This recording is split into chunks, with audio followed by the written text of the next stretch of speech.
everyone, welcome back to my channel Your Parenting Guide.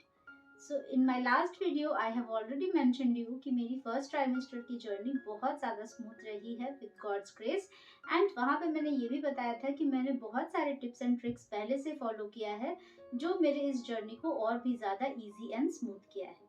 तो बहुत सारे ऐसे थिंग्स होते हैं जो कि अनअवॉइडेबल है क्योंकि आपके अंदर बहुत सारे हार्मोनल चेंजेस होते हैं। तो बहुत से ऐसे चीज़ है जो आपके कंट्रोल में नहीं है। Also it depends on body to body, मतलब हर एक की बॉडी अलग है। तो जिस तरह से मेरे ऊपर ये सारे रिएक्ट किया है ज़रूरी नहीं कि ये आपके साथ भी सेम ही हो, बट एटलीस्ट अगर आप ये सारे चीज़ फॉलो करते हैं तो आपकी जर्नी भी 5 to 10% डेफिनेटली ईजियर हो सकता है। और इस जर्नी में, ये 9 मंथ्स की जर्नी में अगर 5 to 10% भी अगर आपको राहत होती है तो ये एक बहुत ही ब्लेसिंग है। तो चलिए पहले देखते हैं कि कौन कौन से ऐसे सिम्टम्स होते हैं जो कि अनअवॉइडेबल है in the first trimester, and उसके बाद सारे को हम डिटेल्स में डिस्कस करेंगे। वीडियो हो सकता है कि थोड़ा लंबा हो क्योंकि इसमें बहुत सारे पॉइंट्स मैंने कवर किया है। अगर बहुत ज़्यादा लंबा हो जाता है तो मैं इसको 2 पार्ट्स में डिवाइड कर दूंगी, अदरवाइज अगर ये छोटा ही रहता है तो इसको मैं एक ही वीडियो में अपलोड करूंगी। तो वीडियो को पूरा ज़रूर देखें क्योंकि इससे ज़रूर आपको कुछ ना कुछ हेल्प तो होगी ही। सारे पॉइंट्स हम एक एक डिस्कस करेंगे, बट उससे पहले जान लेते हैं कि क्या क्या ऐसे सिम्टम्स होते हैं जो कि हर किसी को थोड़ा बहुत होता ही है। तो सबसे पहला है ब्लीडिंग, फिर है fatigue, breast tenderness, constipation, heartburn, mood swings, stress, anxiety. ये सारे ऐसे कॉमन थिंग्स हैं जो कि हर किसी को होता ही है। किसी की इंटेंसिटी ज़्यादा होती है, किसी की कम होती है। अगर ये सारे पॉइंट्स में अगर आपको कुछ भी ऐसा लगे कि जो आपको बहुत ज़्यादा बॉदर कर रहा है, जो आपके और आपके बेबी के लिए अच्छा नहीं है, तो immediately you should consult a doctor. अगर थोड़ा बहुत हो रहा है तो it's a good sign, nothing to worry about it, क्योंकि ये बहुत ही कॉमन है और 85% ऑफ द फीमेल्स को ये होता ही है। तो चलिए अब एक एक करके सारे पॉइंट्स को हम डिटेल्स में डिस्कस करते हैं, और अगर ऐसा कुछ है जिसको मैंने किस तरह से डील किया है वो सारे भी मैं आपके साथ यहाँ पे शेयर करती हूँ। सारे पॉइंट्स को कवर करने से पहले मैं आपके साथ अगेन शेयर करना चाहती हूँ कि सबकी बॉडी अलग अलग है। ऐसा नहीं है कि आपको अपने साथ किसी और को कंपेयर करना है, बिकॉज जब भी आप अपने साथ किसी और को कंपेयर करते हो, एक तो आपको बहुत सारा ऐसा टेंशन आप एक्स्ट्रा ले लोगे, क्योंकि हो सकता है कि आपकी बॉडी में कुछ इस तरह से रिएक्ट कर रहा हो जो दूसरे को नहीं हो रहा हो। लाइक सपोज मॉर्निंग सिकनेस हो सकता है आपको हो रहा हो बट किसी और को नहीं हो रहा हो। तो इसका मतलब ये नहीं है कि आपका बॉडी अब नॉर्मली बिहेव कर रहा है एंड उनका बॉडी नॉर्मली बिहेव कर रहा है। ऐसा कुछ भी नहीं है। ये सारी चीज अगर आप किसी और के साथ कंपेयर करते हो तो ये जर्नी आप हैप्पीली कभी स्पेंड कर ही नहीं पाओगे। बेटर है जो भी हो रहा है वो आपको ये एक्सेप्ट करना है कि आपकी बॉडी है, आपको खुद पे ट्रस्ट करना है, आपको अपने भगवान पे ट्रस्ट करना है और आपको आपके डॉक्टर पे ट्रस्ट करना है। तो पूरा जर्नी आपका बहुत ही इजीली एंड स्मूथली पार आप कर सकते हो। मैं आपके साथ एक और बात शेयर करना चाहती हूँ, क्योंकि ये चैनल न्यू है, तो अगर आपको ये वीडियो अच्छा लगे या फिर आप आगे और भी बहुत सारे वीडियोस देखोगे, अगर कुछ भी पसंद आए तो प्लीज चैनल को सब्सक्राइब करना, क्योंकि इस तरह के वीडियोस में पूरे प्रेगनेंसी में एंड ऑब्वियसली जैसे चैनल का नाम है योर पेरेंटिंग गाइड, बेबी होने के बाद भी मैं आपके साथ पूरी जर्नी शेयर करूंगी कि किस तरह से मैं सारी चीज़ों को हैंडल कर रही हूँ।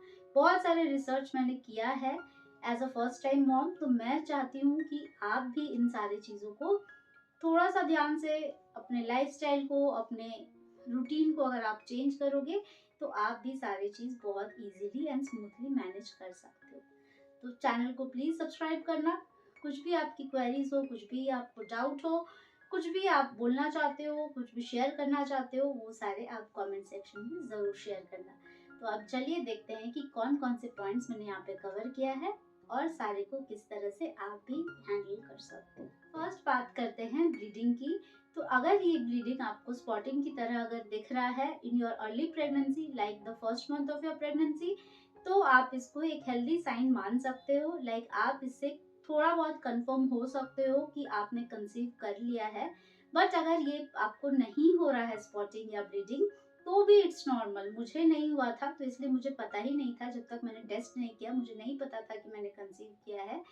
तो ये हर किसी के साथ नहीं होता है, सबकी बॉडी डिफरेंट है, 70 to 80% फीमेल्स को ब्लीडिंग की प्रॉब्लम होती है, लाइक स्पॉटिंग हल्का होता है, तो ये एकदम कॉमन है और इसमें नथिंग टू वरी। बट अगर ये आपकी जो ब्लीडिंग है ये बहुत ज़्यादा हो रही है and second month third month में भी हो रहा है, तो then obviously you need to consult your doctor, because ये एक हेल्दी साइन नहीं है। बहुत ज़्यादा ब्लीडिंग होना आपके लिए और आपके बेबी के लिए बिल्कुल ही हेल्दी साइन नहीं है। तो बिना टाइम वेस्ट किए आप तुरंत डॉक्टर के साथ कंसल्ट करें। आपको सेकंड या थर्ड मंथ में भी अगर हल्की स्पॉटिंग हो रही है तो भी नथिंग टू वरी, बट अगर ब्लीडिंग हो रहा है तो डॉक्टर से कंसल्ट करें। और अगर सिर्फ स्पॉटिंग तक ही है तो आप फिर भी डॉक्टर से डिस्कस करें, but at the same time आपको थोड़े बहुत लाइफस्टाइल चेंजेस भी करने की ज़रूरत है। मेरे साथ भी ये प्रॉब्लम हुआ था towards the last few days पहले, मतलब जब मेरा फर्स्ट ट्राइमेस्टर ओवर होने वाला था उसके कुछ दिन पहले मुझे एक प्रॉब्लम हुआ था, जिसको ऑब्वियसली मैंने कुछ कुछ गलतियां की थी जिसकी वजह से ये प्रॉब्लम हुआ। बट जैसे ही मुझे पता चला कि ऐसा भी हो सकता है, मैं चीज़ों को लाइटली ले रही थी मे बी, तो वो मतलब इमीडिएटली सॉल्व हो चुका था, एक ही दिन में वो प्रॉब्लम सॉल्व हो गया। तो obviously I was very lucky enough कि मेरे साथ ये प्रॉब्लम होने के बाद भी मेरी जर्नी काफ़ी स्मूथ रही। तो आपको भी इस तरह के कुछ लाइफस्टाइल चेंजेस करना है, लाइक आपको फर्स्ट ट्राइमेस्टर में स्पेशली बहुत ही क्रूशियल पीरियड होता है, तो इसलिए आपको इसमें कोई भी हैवी लिफ्टिंग या अगर आप एक्सरसाइज करते हो, रिगरसली जिम जाते हो, तो वो सारी चीज़ों को आपको थोड़ा दिनों के लिए स्टॉप करना चाहिए। हेल्दी अगर लाइफस्टाइल जीना चाहते हो तो आप वॉक कर सकते हो। Obviously walking is very important. आप एक्टिव रहे, ऐसा नहीं कि आपको बेड रेस्ट करना है, आप पूरे टाइम एक्टिव रह सकते हो, आप घर के छोटे मोटे काम कर सकते हो। अगर आप ऑफिस जाते हो तो मेक श्योर कि आप ऐसा अपने व्हीकल पे ही ट्रैवल करें या फिर ऐसे कोई कैब में ट्रैवल करें। बहुत ज़्यादा बाइक पे या फिर जो रास्ते ऊंचे नीचे वाले जो रास्ते होते हैं उन सारे को अवॉइड करें, बिकॉज ये पीरियड आपको बहुत ही अच्छे से स्पेंड करना है।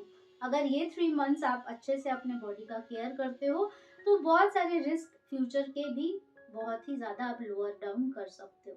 तो इस तरह से आप ये फर्स्ट जो ये ब्लीडिंग की प्रॉब्लम है इसको आप सॉल्व कर सकते हो। बाकी मेरे से जो गलती हुई थी वो मैं किसी और वीडियो में आपको बताऊंगी डिटेल्स में, एंड उससे किस तरह से मैंने ओवरकम किया वो भी मैं वहीं पे ही आपके साथ शेयर करूंगी। नेक्स्ट है ब्रेस्ट टेंडरनेस। तो ये भी एक सिम्टम है और इससे भी आपको पता चल सकता है कि आप कंसीव कर चुके हो। तो बहुत जन ऐसे होते हैं कि आपको पता नहीं होता है, आप पीरियड मिस कर गए हो, बट फिर भी आपने टेस्ट भी नहीं किया है और आपको अभी तक पीरियड्स भी नहीं आए हैं। बट आप अपने बॉडी को बहुत अच्छे से अगर पहले से जानोगे तो आपको पता चलेगा कि क्या क्या चेंजेस आप में एवरी डे टू डे में आ रहा है। तो आप उन सारे सिम्टम्स को अगर आप नज़रअंदाज ना करो तो आप थोड़ा बहुत अश्योर हो सकते हो। Obviously without the blood test, without the test kit, ये सारे के अलावा आप सिर्फ सिम्टम्स पे बेस करके आप ऐसा नहीं है कि आप कन्विंस हो सकते हो कि आप प्रेग्नेंट हो, बट स्टिल ये सारे सिम्टम्स पे आप बेस करके थोड़ा बहुत कंफर्म हो सकते हो कि आपके बॉडी में जो हार्मोनल चेंजेस है उसकी वजह यही है कि आपने कंसीव कर लिया है। तो ब्रेस्ट टेंडरनेस की बात करें तो जब भी आप फर्स्ट ट्राइमेस्टर में रहोगे तो आपको दिखेगा कि धीरे धीरे आपकी ब्रेस्ट की जो साइज है वो बढ़ रही है, आपका निपल साइज बढ़ रहा है, आपके निपल काफ़ी ज़्यादा डार्क हो रहा है एंड साइड में थोड़े बहुत बम्प्स भी आएंगे, काफ़ी ज़्यादा ड्राई हो जाता है इस टाइम पे। तो ये सारे सिम्टम्स लगेगा कि अचानक से पता नहीं क्या हो गया, क्यों ये सब हो रहा है, बट इट्स कम्प्लीटली नॉर्मल। ये हार्मोनल चेंजेस की वजह से होता है। इसमें आप ज़्यादा से ज़्यादा अगर ड्राइनेस हो रहा है बहुत ज़्यादा तो आप इस पर कोई कोकोनट ऑयल या फिर आप एक good quality organic products like moisturiser वगैरह यूज़ कर सकते हो। बहुत ज़्यादा फ्रेगनेंस और आर्टिफिशियल कलर्स ओडर्स वाले थिंग्स को आप पूरे जर्नी में अवॉइड ही करना तो अच्छा है। आप इसके लिए, क्योंकि बहुत ज़्यादा हैवीनेस आपको आपके ब्रेस्ट में फील होगा, थोड़े साइजेस में भी चेंजेस आते हैं, तो आप अपने जो ब्रा है उसको आप अपग्रेड कर सकते हो साइज को, एंड इस तरह से आप अपने बॉडी का केयर कर सकते हो। क्योंकि इस टाइम पे थोड़े से भी इधर उधर के चेंजेस से भी आपका बॉडी काफ़ी ज़्यादा अनकंफर्टेबल फील हो सकता है। तो ऐसा कुछ भी आपको नहीं करना है जिससे कि आपको अनकंफर्टेबल फील हो। आप एकदम रिलैक्स रहोगे तभी जाके आप इस एंजॉय कर सकते हो अपनी इस जर्नी। थर्ड मेजर प्रॉब्लम जो है वो है कॉन्स्टिपेशन का, जो कि मैक्सिमम लोग इस टाइम पे यही कंप्लेन लेके आते हैं डॉक्टर्स के पास कि कॉन्स्टिपेशन हो रहा है। Obviously because of the iron tablet जो आपके डॉक्टर्स ने आपको सजेस्ट किया होगा, या फिर आपका इस टाइम पे बहुत सारे जो आप खा नहीं पाओगे, या फिर बहुत सारे ऐसे चीज होगा जो आपको मन नहीं करेगा खाने का, या फिर आपके डाइट पे भी बहुत सारे चेंजेस आते हैं। तो कॉन्स्टिपेशन काफी ज्यादा नॉर्मल है, बट अगेन आप इस प्रॉब्लम को सॉल्व कर सकते हो विथ फ्यू थिंग्स जो आपको अपने डाइट में चेंज करना है। एक हेल्दी डाइट लेना है। सिर्फ अगर आप क्रेविंग पे जाओगे तो आपको अब प्रॉपर न्यूट्रिशन नहीं मिलेगा, एंड उससे आपका ये जो बाउल रिलेटेड प्रॉब्लम है ये बहुत ज्यादा बढ़ सकता है। आपको स्पाइसी फूड, आपको जो भी अनहेल्दी फूड है वो सारे आपका मन कर सकता है खाने का, बट उसको आप जितना हो सके अवॉइड करो। आप उसके बदले कुछ हेल्दियर ऑप्शन चूज करो, जो घर का खाना होता है वही खाओ। उसमें बहुत ज्यादा फाइबर्स ऐड करो, न्यूट्रिएंट्स वाले थिंग्स ऐड करो, जैसे कि सीड्स हो गया, नट्स हो गया, कैबेज, ब्रोकली, ये सारे चीज बहुत ज्यादा हेल्दी होता है। एंड इससे आप अपने कॉन्स्टिपेशन का जो प्रॉब्लम है इसको भी आप सॉल्व कर सकते हो। मुझे एक भी दिन कॉन्स्टिपेशन का प्रॉब्लम नहीं हुआ है, क्योंकि मैंने अपने डाइट पे काफी ज्यादा ध्यान रखा है। मैं बाहर का बहुत ही मिनिमम, मतलब कोई भी स्पेशल डे अगर इतने दिनों में आया होगा तो ही मैंने एंजॉय किया है। अदरवाइज बाहर का खाना मैं बिल्कुल पहले से ही नहीं खाती थी। ऐसा नहीं है कि आप प्रेग्नेंट हो एंड देन आप अपने लाइफस्टाइल में चेंज करो, देन आप अपने ईटिंग हैबिट्स को चेंज करो, उससे बहुत ज़्यादा फर्क नहीं पड़ेगा। प्रेगनेंसी होने से पहले ही आपको सारे चेंजेस अपने लाइफस्टाइल में लाना है धीरे धीरे, सो दैट आपकी जर्नी जो है वो अचानक से आपका बॉडी वो चेंजेस को एक्सेप्ट करने के लिए रेडी हो। खाने में बहुत सारे चीज़ों का, जैसे मैंने पहले ही बताया, बहुत सारी चीज़ आप ऐड करना। उसमें से जैसे मिल्क हो गया, आपके हाइड्रेशन पे स्पेशल ध्यान देना, बहुत ज़्यादा पानी पीना। एटलीस्ट 2 to 3 लीटर्स ऑफ पानी आपको पीना ही है इन एनी फॉर्म। चाहे आप उसको बटर मिल्क बना के पियो, चाहे आप उसको मिल्क के फॉर्म में पियो, या फिर आप उसको नींबू पानी पियो, कुछ भी जो भी आपको पसंद है, जूसेस के फॉर्म में पियो। तो आपको जिस तरह भी पसंद है आप उस तरह से पी सकते हो। बहुत जन को इस टाइम पे पानी पीने का मन नहीं करता है, क्योंकि टेस्ट अगेन हार्मोनल चेंजेस की वजह से अच्छा नहीं लगता है, पानी का टेस्ट भी अच्छा नहीं लगता है उस टाइम पे। तो आप इसके लिए भी मैं एक सोल्यूशन मैं आपको बताऊंगी इन एनी अदर वीडियो, तो आप उस तरह से पानी को भी पी सकते हैं। नेक्स्ट है वाइट डिस्चार्ज। तो वाइट डिस्चार्ज भी एक ऐसा थिंग है जो कि बहुत जन को होता है, बहुत जन को नहीं होता है। किसी किसी को बहुत ज्यादा होता है, किसी किसी को थोड़ा कम होता है, बट होता तो हर किसी को, एटलीस्ट किसी को 10% हो रहा है तो किसी को 90% होगा, ऐसा डिफर करता है। But white discharge is a common thing during pregnancy and ये अनअवॉइडेबल है। तो इसमें आपको ज्यादा घबराने की जरूरत नहीं है, क्योंकि ये कॉमन है। बट अगर ये ओडरलेस है, अगर ये कलरलेस है, तभी आप इसको ऐसे इग्नोर कर सकते हो। बट अगर आपको ये इसमें बहुत ज़्यादा स्ट्रॉन्ग ओडर आ रहा है, या फिर अगर ये ग्रीनिश, येलोइश या किसी भी कलर अगर आपको ये लग रहा है, तो इमीडिएटली विदाउट एनी डिले आप अपने डॉक्टर से कंसल्ट करें। बहुत सारे इसमें भी आप चेंजेस कर सकते हो, जिसकी वजह से आपको ये सारे प्रॉब्लम्स नहीं होंगे, क्योंकि मेनली ये हार्मोनल चेंजेस की वजह से और इन्फेक्शन की वजह से होता है। तो ये इन्फेक्शन से आप बच सकते हो, हार्मोनल चेंजेस को तो आप कुछ नहीं कर सकते हो, बट इन्फेक्शन का पार्ट जहाँ तक है वो आप अपने कंट्रोल में कर सकते हो। तो बहुत सारा जो मार्केट में प्रोडक्ट्स अवेलेबल है, लाइक वेजाइनल वॉशेस वगैरह, तो वो सारे का आप यूज कर सकते हो। आप गुड क्वालिटी पैंटीज या पैंटी लाइनर्स, ये सारे को आप यूज कर सकते हो। कॉटन के ही अंडरवेयर्स यूज करें, उसे सन ड्राई करें, दिन में आप 2 to 3 टाइम्स उसे चेंज करें, again depending on your requirement. तो ये सारे चीज़ों को अगर आप फॉलो करते हो तो आपको ये प्रॉब्लम भी बहुत ज़्यादा इशू क्रिएट नहीं करेगा। मुझे ये सारे प्रोडक्ट्स की कोई ज़रूरत भी नहीं पड़ी, डॉक्टर ने मुझे दिया था फॉर सेफर साइड, बट मैंने उससे यूज़ भी नहीं किया, क्योंकि मुझे लगा ही नहीं कि यूज़ करने की ज़रूरत है। मुझे ये सारे प्रॉब्लम्स नहीं हुए, मुझे इन्फेक्शन भी नहीं था, और ना कोई ओडर, कोई ज़्यादा वाइट डिस्चार्ज भी नहीं था। तो इसीलिए ये सारी चीज़ों का मैंने यूज़ नहीं किया।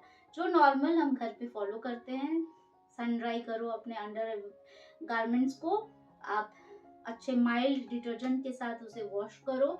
चाहो तो आप उस पर कोई भी एंटीसेप्टिक लिक्विड आप उसमें यूज़ कर सकते हो वॉश करने के लिए, बट उससे ज़्यादा अगर आप बहुत ज़्यादा ऐसे जो एडवर्टीजमेंट वगैरह में दिखाते हैं प्रोडक्ट्स का अगर आप यूज़ करोगे अननेसेसरीली, तो ये बिल्कुल ही आपके जो सेंसिटिव एरिया है उसको और ज़्यादा ये प्रॉब्लम ही क्रिएट करेगा।